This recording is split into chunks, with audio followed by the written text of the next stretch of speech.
नमस्कार दोस्तों, स्वागत है आपके अपने YouTube चैनल पे। मैं हूं मिस्टर साहब और आप देख रहे हैं मिस्टर साहब टाइम। तो आज के क्लास में चलने वाला है नंबर सिस्टम का बेसिक क्लास, दूसरा क्लास। कल पहला क्लास हो गया था, तो आज दूसरा क्लास है बेसिक का। तो बने रहेगा वीडियो के लास्ट तक और चैनल को सब्सक्राइब कर दीजिएगा, लाइक कर दीजिएगा और शेयर कीजिएगा और बेल आइकन ऑन कर लीजिएगा ताकि आपको नोटिफिकेशन मिल पाए कि मैंने नया वीडियो डालते ही आपके पास नोटिफिकेशन चला जाए। चलिए देखते हैं आगे का क्लास। तो इंटीजर नंबर यानी पूर्णांक संख्या, इंटीजर नंबर पूर्णांक संख्या, तो ये होता है यदि पूर्ण संख्या को धनात्मक और ऋणात्मक चिन्ह द्वारा दर्शाया जाए तो पूर्णांक संख्या कहते हैं। यदि आप धनात्मक और ऋणात्मक, धनात्मक और ये आपका हो गया ऋणात्मक चिन्ह द्वारा दर्शाएंगे संख्या को तो वो पूर्णांक संख्या कहलाता है। तो जैसे एग्जांपल तो देख ही रहे हैं आप, माइनस इन्फिनिटिव से आपको हो गया 0 न्यूट्रल नंबर है। तो इसके बाद आपका हो गया 1 से लेके प्लस डिफाइन तक, तो आपका ये इन्फिनिटिव तक चला जाता है, प्लस में भी और माइनस में भी। तो आपको इसी को इंटीजर नंबर यानी पूर्णांक संख्या कहते हैं। यदि पूर्ण संख्या को धनात्मक और ऋणात्मक चिन्ह द्वारा दर्शाया जाए तो पूर्णांक संख्या कहते हैं। देखिए रियल नंबर भी आप देखे होंगे तो यही होगा कि नंबर लाइन पर दर्शाया जाता है, उसे रियल नंबर कहते हैं। जो माइनस इन्फिनिटिव से लेके प्लस इन्फिनिटिव तक उसमें भी एकदम सेम था। तो आप इंटीजर नंबर को रियल नंबर यानी वास्तविक संख्या भी कह सकते हैं। चलिए फिर आगे देखते हैं। तो दोस्तों इंटीजर नंबर पूर्णांक संख्या ये 3 तरह के होते हैं। पहला नेगेटिव इंटीजर जो ऋणात्मक पूर्णांक हुआ, दूसरा जीरो इंटीजर शून्य पूर्णांक, और तीसरा आपका है पॉजिटिव इंटीजर धनात्मक पूर्णांक। तो नेगेटिव इंटीजर इसमें आपको -1, -2, -3 मतलब डिजिट जो होगा आपका माइनस में होता है। ठीक है, आपको इसको उल्टा लिखिए तब तो जाएगा। जैसे -1 हो गया, -2 हो गया, -3 हो गया, इसी तरह से आपको इन्फिनिटिव तक ही चला जाएगा। ठीक है, इसी तरह से आपको ये इन्फिनिटिव तक चला जाएगा। तो ये माइनस इंटीजर होता है। ठीक है, अब हो गया शून्य। चलिए इससे पहले हम पॉजिटिव इंटीजर देखते हैं। तो इसका धनात्मक पूर्णांक कहते हैं। तो इसमें आपको प्लस से 1 से 2 3 4 5 इसी तरह करते करते आपको इन्फिनिटिव तक ये भी चला जाता है। मतलब नेगेटिव में हो यानी ऋणात्मक पूर्णांक हो तो -1 से लेके माइनस इन्फिनिटिव तक जाता है, तो उसे हम नेगेटिव इंटीजर कहते हैं। और पॉजिटिव इंटीजर हो जो 1 से लेके आपका पॉजिटिव चल जाएगा आपको इंडिफिनिट तक। आप देखिए जीरो इंटीजर, तो इसको जीरो नहीं तो धनात्मक है, ना ही ऋणात्मक है,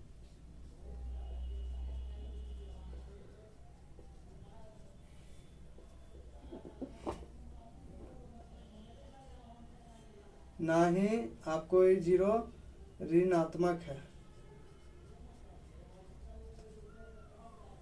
लिखने में थोड़ा सा इंक थोड़ा डालना पड़ेगा, इस बार डाल देता हूं मैं। ना तो जीरो तो ना तो धनात्मक पूर्णांक है और ना ही ऋणात्मक पूर्णांक है। ठीक है, समझिएगा पूर्णांक संख्या है। यह एक उदासीन नंबर होता है। ठीक है ना, जीरो जो है ना एक उदासीन नंबर है।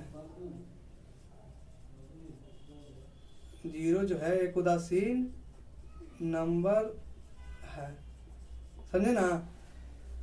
नेगेटिव इंटीजर जो है आपका जो ऋणात्मक पूर्णांक, ये आपको बता दिए ना कि -1 -2 इस तरह से जाके माइनस इन्फिनिटिव तक होगा। पॉजिटिव इंटीजर जो है 1 2 3 4 इस तरह प्लस इन्फिनिटिव तक होगा। और जीरो इंटीजर जो है, जो जीरो ना ही तो धनात्मक संख्या है और जीरो ना ही ऋणात्मक पूर्णांक है, मतलब ना ही धनात्मक पूर्णांक है ना ही ऋणात्मक पूर्णांक है, यह एक उदासीन नंबर है। ठीक है ना दोस्तों, तो इसमें फिर देखते हैं आगे।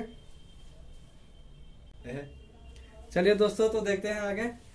अब आता है ऑड नंबर विषम संख्या और इवन नंबर सम संख्या। तो ऑड नंबर वैसी संख्या जो 2 से पूर्णतः विभाजित नहीं हो, उसे हम ऑड नंबर कहते हैं। विषम संख्या एक जैसे में 1 हो गया, 3 हो गया, 5 हो गया, 7 हो गया, ये 2 से कोई कटने वाला संख्या नहीं है। इसी तरह से आपको बहुत से आगे संख्या आएंगे तो ये विषम संख्या हो जाएंगे। चलिए सम संख्या इवन नंबर, तो सम संख्या जो है इवन नंबर वैसी संख्या जो 2 से पूर्णतः विभाजित हो। जैसे देखिए 2 से 2 विभाजित हो जाएगा, 2 से 4 भी विभाजित होता है, 6, 8, 10 इसी तरह से आगे आपको कटते चल जाएगा। तो वैसी संख्या जो 2 से पूर्णतः विभाजित हो उसे हम सम संख्या कहते हैं, इवन नंबर। और वैसी संख्या जो 2 से पूर्णतः विभाजित नहीं हो उसे हम विषम संख्या कहते हैं। जैसे 1 विभाजित नहीं हो सकता, 3 नहीं होगा, 5 नहीं होगा, 7 नहीं होगा, इसी तरह से और भी संख्या आगे आपको मिलेगा जो नहीं हो पाएगा विभाजित, तो उसे हम विषम संख्या कहते हैं। चलिए दोस्तों, आप लोग के मन में एक सवाल भी आता होगा कि 0 कौन सी संख्या है।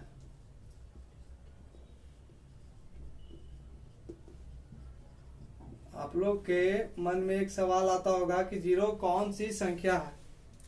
तो मैं आप लोग को बताना चाहता हूं कि 0 एक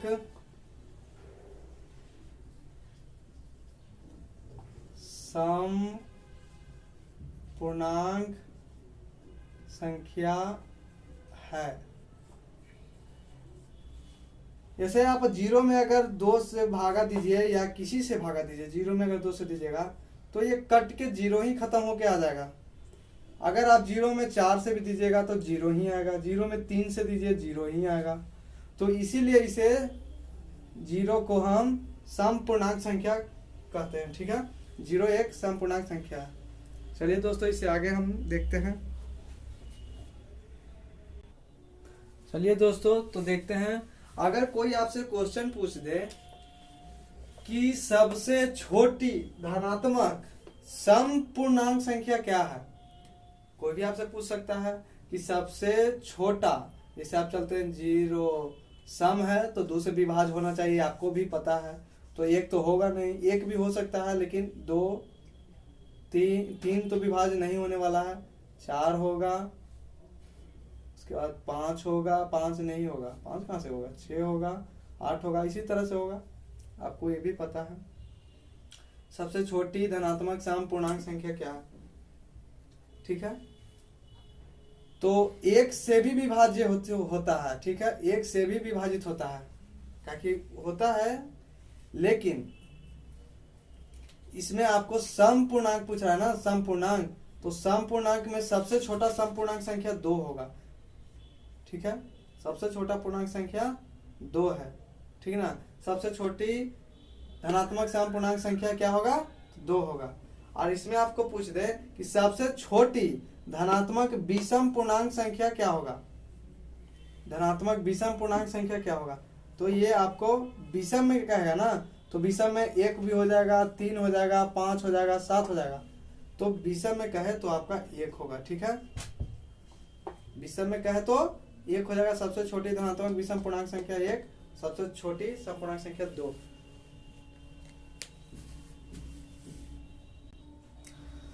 तो चलिए देखते हैं आगे। सम को अगर हम जोड़ेंगे या घटाएंगे, सम को सम में जोड़ेंगे या घटाएंगे, तो इसका जो आएगा आपको घटा के या जोड़ के वो सम ही आएगा। कहने का मतलब कि इवन को ऑड में जोड़िए, ये इवन को इवन में जोड़िए या घटाइए, ये आपको क्या आएगा, सम ही आएगा। समझे ना, अगर सम को आप जोड़िए घटाइए सम आएगा। और विषम को जोड़िए या घटाइए, ऑड को जोड़िए या घटाइए, तो ये भी आपका सम ही आएगा।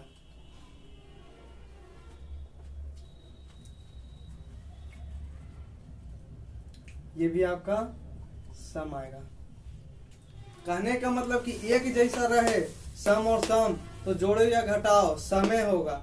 और अगर विषम रहे, दोनों अगर विषम में विषम को जोड़े या विषम में से घटाएं, तो उसका भी सम ही आएगा। ठीक है, और अगर आपको ये रहे सम को विषम में जोड़े या घटाएं, सम को विषम में जोड़े या घटाएं, तो इसका विषम आता है। मैं आपको दिखाता हूं कैसे आता है। सम को विषम में अगर हम जोड़ेंगे या घटाएंगे तो इसका आंसर हमेशा विषम आएगा। ठीक है, इवन प्लस माइनस ऑड, इसका आंसर हमेशा आएगा ऑड। अब आपको लगता होगा कि कैसे आएगा, चलिए दिखाते हैं कि कैसे आएगा। मान लीजिए एग्जांपल एक हम ले लेते हैं, आपको एग्जांपल ले लेते हैं। पहले 2 जोड़ 2, ये भी सम संख्या है, ये भी सम संख्या है, तो 2 में 2 जुटा था, आया कितना 4 आया।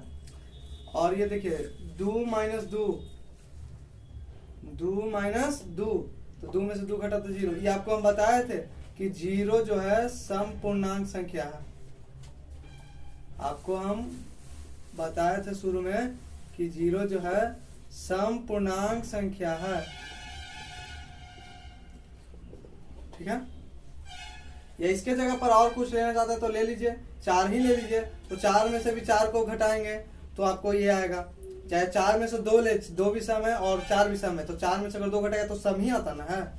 तो इसी तरह से आप इसको देखिए, ऑड को अगर हम 3 में 5 को जोड़ दें, 3 में 5 को जोड़ दें, ये भी ऑड है और ये भी ऑड है, तो 8 हो जाएगा। तो 8 क्या है, ये तो इवन नंबर है ना, 8 तो इवन नंबर है। इसी तरह अगर हम 3 में से 5 को घटाएंगे, 3 ये 5 में से 3 को घटाइए तो घटाएंगे तो आया 2, ये भी इवन नंबर है, आया ना।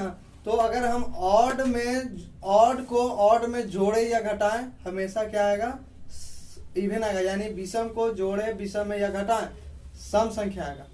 सम को खुद से जोड़े या घटाएं, सम को सम में जोड़े या घटाएं, सम ही आएगा। अब देखिए सम को विषम में जोड़े या घटाए, हमेशा विषम आता है। चलिए ये भी देख लेते हैं, जैसे एग्जांपल ले लेते हैं। इसमें भी हम आपको 8 सम संख्या है, 5 लेते हैं, ये विषम संख्या था, 8 5 13। देखिए ये हमेशा आया ना ऑड, ये 13 तो ऑड संख्या है ना, ऑड नंबर है। अगर इसको घटाइएगा तो 8 में से आप 5 को घटा के देखिए 3 आता है, ये आपका ऑड है। समझ गया ना। सम को विषम में अगर आप जोड़िएगा या घटाइएगा तो हमेशा अंक जो आएगा आपका हमेशा विषम आएगा। और सम को सम एक जैसा रहे तो सम, और एक जैसा नहीं रहे तो विषम। बस इतना याद रखिएगा तो आपको कोई दिक्कत नहीं होने वाला है, ठीक है। ये था जोड़ घटाव में। लेकिन आपको अगर गुना में दिया रहा है, ये तो जोड़ घटाव में आपको दिया है ना, अब आपको गुना में बता रहे हैं, ठीक है। तो अगर आपको गुना में रहे, मान लीजिए ऑड गुना में फिर ऑड है, ऑड गुना में फिर ऑड रहेगा तो इसका हो जाएगा ऑड। अगर ऑड को ऑड से खुद को गुना कीजिएगा, ऑड को ऑड से आप गुना कीजिएगा तो ये आ जाएगा ऑड संख्या आएगा। अगर इवेन को आप इवेन से गुना कीजिएगा तो आपका ये इवेन ही आएगा, ठीक है।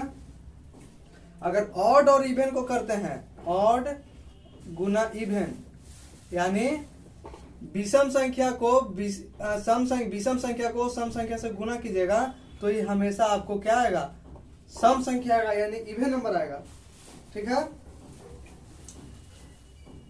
अगर आप स्क्वायर कीजिएगा, अगर विषम संख्या का आप पावर में देते हैं, स्क्वायर करते हैं, या स्क्वायर की जगह हम n ले लिए, तो जब भी निकलेगा तो ये आएगा आपको सिर्फ विषम आएगा। जब भी आपको विषम संख्या का पावर में अगर n है या स्क्वायर रहे तो निकलेगा तो ये हमेशा विषम ही रहेगा। ये पहला। दूसरा एक ले लेते हैं इसी तरह का। अगर इवेन को करें, इवेन को अगर आप कीजिएगा स्क्वायर या n ही मानिए, n इसको भी मानिए, इसका n कीजिएगा आप तो उसका इवेन ही आएगा, ठीक है। इसका n कीजिए तो अगर इवेन ही आएगा, ये पावर में, ठीक है। तो समझिएगा, अगर सम को सम से जोड़े या घटाएं तो सम ही संख्या आएगा। अगर विषम को विषम से जोड़े या घटाएं तो ये भी सम संख्या आएगा जोड़ने घटाने पे। अगर सम को विषम से जोड़े या घटाएं, सम को विषम से जोड़े या घटाएं तो विषम संख्या आएगा। अगर एक जैसा रहे तो सम, एक जैसा जोड़े घटाएं तो सम। देखिए एक जैसा ये भी है सम, एक जैसा ये भी है सम, लेकिन ये अलग अलग है, एगो सम एगो विषम है, तो आपको विषम आ जाएगा। और अगर आप ऑड को ऑड से यानी विषम को विषम से गुना कीजिएगा तो ये विषम संख्या आएगा जो ऑड नंबर है। अगर आप सम को सम से गुना कीजिएगा तो ये भी सम संख्या ही आएगा। और आप विषम को सम से कीजिएगा तो ये भी सम संख्या आएगा। अगर आप विषम संख्या के पावर में कुछ लिखते हैं तो उसका मान लीजिए कि विषम संख्या के पावर में आप 3 ले लीजिए। जैसे मैं आगे बताता हूँ, ये मिटाकर आपको दिखाता हूँ कि कैसे होता है। तो चलिए आपको दिखाता हूँ कि कैसे आता है। जैसे आप अगर ऑड ले लिए, ऑड गुना ऑड, तो इसका ऑड आता है। लेकिन आपको लगता होगा कि कैसे आता है, तो समझिएगा। ऑड यानी विषम संख्या, तो विषम संख्या 3 को ले लेते हैं और एक 5वीं विषम संख्या आपका उसको ले लीजिए। तो देखिए आया 15, तो 15 जो है ये भी तो विषम संख्या ही है ना। 15 जो है ये भी आपका विषम संख्या है। उसी प्रकार से आप आगे देखिए, सम संख्या में इवेन ले लीजिए, इवेन गुना इवेन, तो इसका इवेन ही आएगा। या इसका मतलब है कि सम को सम से गुना कीजिएगा तो सम संख्या ही आएगा। कैसे आएगा ये भी देखते हैं। जैसे 2 सम है तो इसको ले लिए गुना, 4 भी सम संख्या, 4 को ले लेते हैं, 4 दूनी 8। अब बताइए 8 सम संख्या है कि नहीं है? 8 सम संख्या है। चलिए ये हो गया। और आपको ऑड और इवेन यानी विषम संख्या और सम संख्या, विषम संख्या, सम संख्या, ऑड नंबर, इवेन नंबर, अगर इसको लीजिएगा तो इवन आएगा कि नहीं आएगा, तो ये समझिए। जैसे देखिए ऑड में 3 ले लेते हैं, और तो 3 आपको पता है कि 3 है जो विषम संख्या है। और आ गया सम, तो सम 2 ले लेते हैं, सम 2 तो सम संख्या है, तो 3 दूनी 6। अब देखिए कि 6 विषम संख्या है कि सम संख्या? सम संख्या है। तो यही आपको बताया ना कि ऑड को इवन को अगर गुना में आप कीजिएगा तो ये सम संख्या का, जो देखिए आपका सम आ गया 6। चलिए और आपको यहाँ पे दिखाता हूँ। और ऑड का आपको मान लो कि स्क्वायर कीजिए हम, ऑड का स्क्वायर, तो आपको ऑड कैसे आया, ठीक है, ये समझिएगा। जैसे आप 3 तो ऑड विषम संख्या है, 3 का हम स्क्वायर किए तो 3 3 9 आया, तो 9 आया तो ये भी विषम संख्या ही ना है, ये भी ऑड ही नंबर ना है आपका, ये भी ऑड नंबर है। तो इसीलिए ऑड को स्क्वायर कीजिए तो आपका ऑड ही आएगा। अगर सम का करते तो 2 का करके देखिए, तो 2 है सम संख्या है, तो 2 का अगर स्क्वायर कीजिएगा तो 4 आएगा, तो 4 है जो इवन नंबर है, इसका मतलब सम संख्या है। तो आप समझ गए कि कैसे क्या है नहीं है। आपको जोड़ घटाव वाला भी पूरा अच्छी तरह से समझ में आया होगा, और गुना वाला भी आपको बहुत बेहतर ढंग से समझ में आया होगा। तो दोस्तों अब देखते हैं आगे। चलिए, नेचुरल नंबर प्राकृतिक संख्या है, 2 तरह के होते हैं। पहला प्राइम नंबर, जिसको अभाज्य संख्या या रूढ़ संख्या कहते हैं, और दूसरा है कंपोजिट नंबर, भाज्य संख्या, इसे संयुक्त संख्या भी कहते हैं, या इसे को प्राइम भी कहते हैं, या इसे को प्राइम संख्या भी कहते हैं, को प्राइम नंबर भी कहते हैं इसे, ठीक है, को प्राइम नंबर, ठीक है। सही से लिखा नहीं रहा है, एक मिनट इसको लिख देते हैं अच्छा से पहले।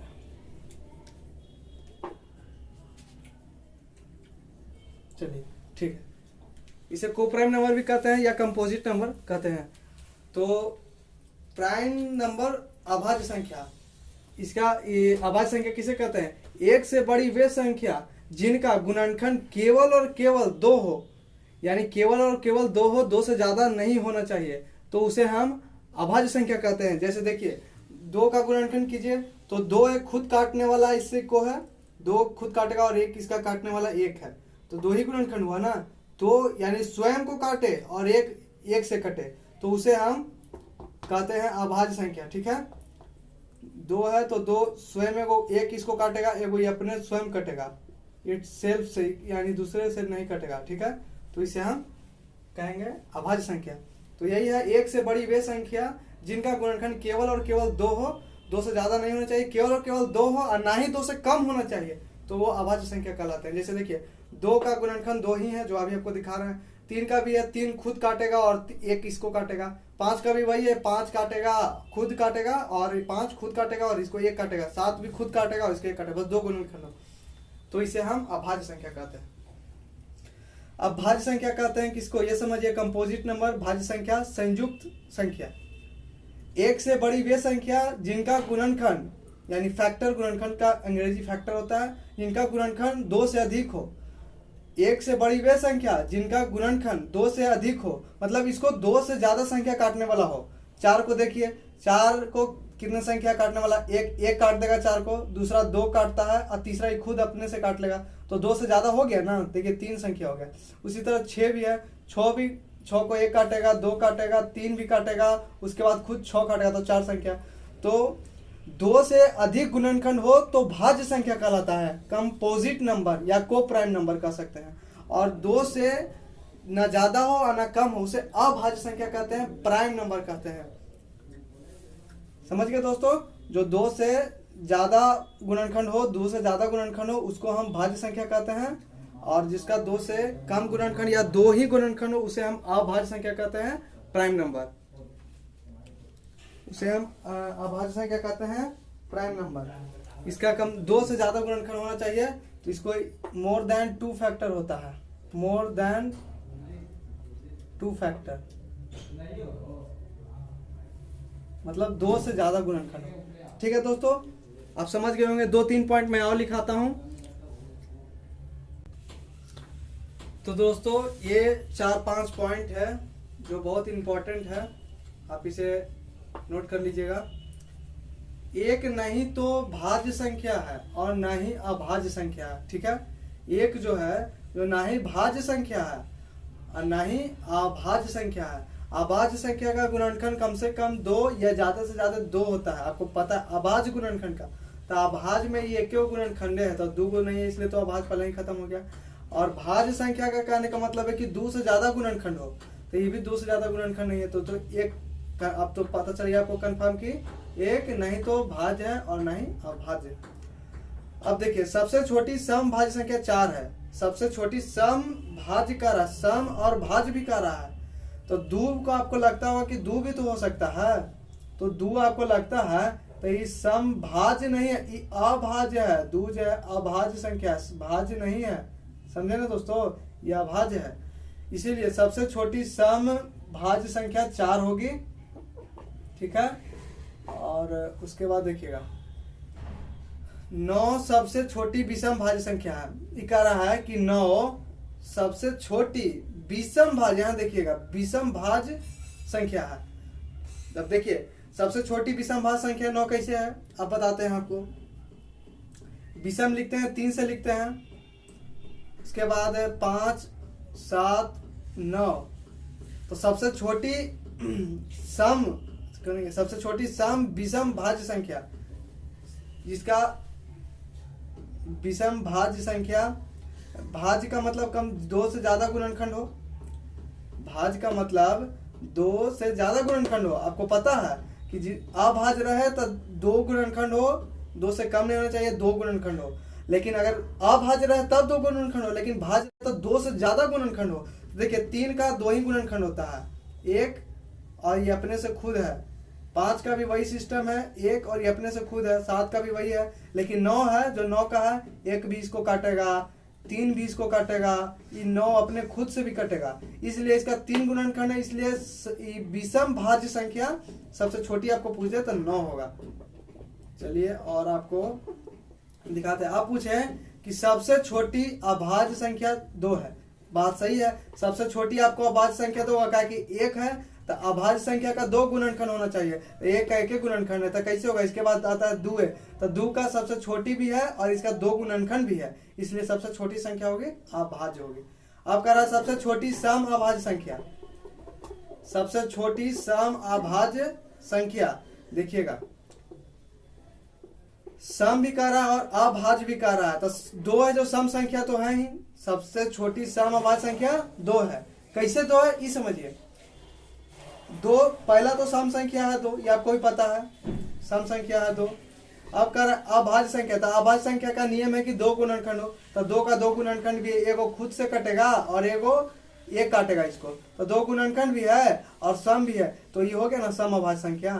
तो दोस्तों आपको समझ में आ गया होगा कि 2 सम अभाज्य संख्या है जो सबसे छोटी है, मतलब सबसे छोटी सम अभाज्य संख्या 2 है। चलिए दोस्तों आपको एक बात और समझा रहा हूं, ध्यान से समझिएगा। इसके बाद आपको थ्योरी कंप्लीट हो जाएगा, बेसिक। चलिए देखिएगा, प्राइम नंबर जिसको हम कहते हैं अभाज्य, संख्या। आपसे मैं बता रहा हूं जिससे क्वेश्चन भी आते हैं और बेसिक में ये आता है, इसलिए आप समझ लीजिए इसको। आपको पूछा जाए